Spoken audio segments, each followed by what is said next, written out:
हरिद्वार का शास्त्रार्थ। सन 1735 में हरिद्वार के महाकुंभ में श्री प्राणनाथ जी सुंदर साथ के साथ पहुंचे।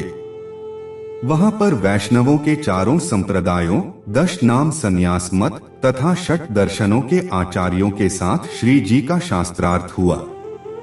वैष्णव के आचार्यों तथा 10 नाम संन्यास मत की 7 मन्याओं के आचार्यों ने अपना तथा अपने आराध्य का धाम, इष्ट मुक्ति का स्वरूप और स्थान, सुख विलास का स्थान, सभी कुछ नश्वर जगत के अंदर 14 लोक निराकार तक बताया।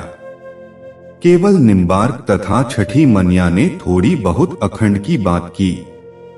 श्री जी ने पूछा कि महाप्रलय में जब 14 लोक निराकार मोहतत्व तक का लय हो जाएगा, तब आपका धाम, ब्रह्मा का स्वरूप तथा मुक्ति का स्थान कहाँ रहेगा?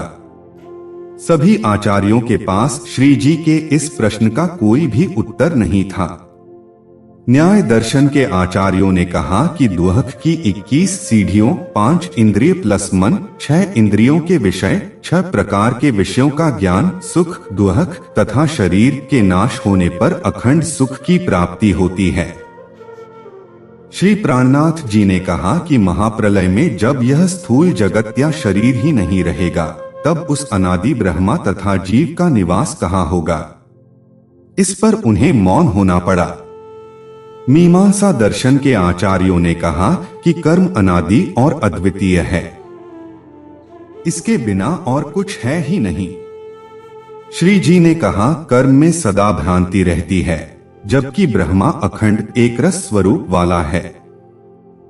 जीव के अहंकार तथा मन के संकल्प विकल्प के कारण कर्म की उत्पत्ति होती है। जहां पर ब्रह्मा का अखंड स्वरूप है, वहां पर मन की गति नहीं है। इसलिए ब्रह्मा के स्वरूप में कर्म की स्थिति का प्रश्न नहीं है। ब्रह्म ज्ञान प्राप्त हो जाने पर कर्म बंधन भी समाप्त हो जाते हैं।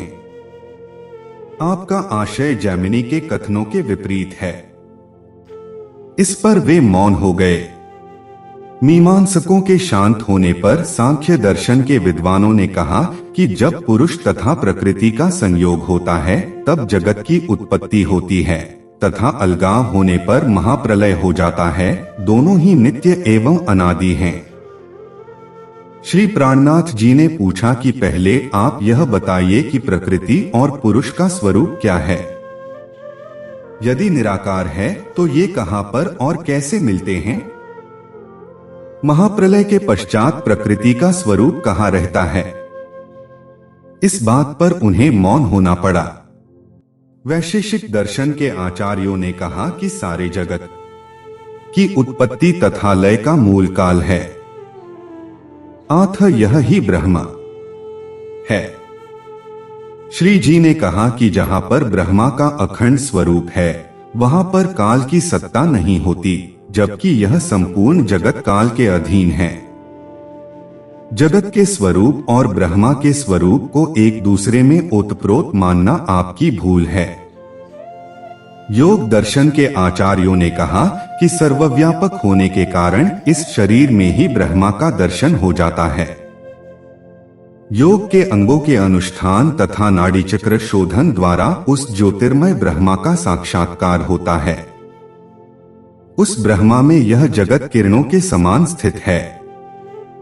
श्री प्राणनाथ जी ने कहा कि वेद उपनिषद में तो मात्र परम गुहा एकादश द्वार में ही ब्रह्मा के साक्षात्कार का वर्णन है, जबकि योग दर्शन में परम गुहा से संबंधित कोई भी सूत्र नहीं है। ब्रह्मा और मायावी जगत की तुलना सूर्य तथा उसकी किरणों से करना गलत है, क्योंकि दोनों ब्रह्मा तथा जगत ही विपरीत गुणों वाले हैं, जबकि सूर्य की किरणें उसका ही स्वरूप कही जाती हैं। नवीन वेदांतियों ने कहा, ब्रह्मा की तरह माया भी अनादि है और उसी के अंदर रहती है। यह सारा जगत ब्रह्मरूप है। अद्वितीय ब्रह्मा के अतिरिक्त किसी अन्य को देखना बहुत बड़ी अज्ञानता है। इच्छारहित वह ब्रह्मा सबसे अलग है।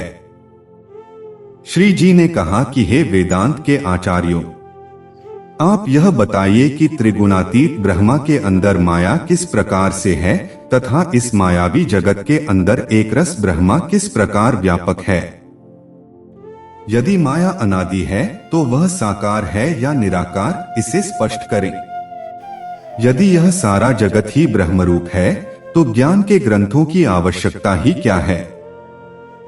वेदांत के आचार्यों के पास श्री प्राणनाथ जी के इन तर्कों का कोई प्रामाणिक उत्तर नहीं था।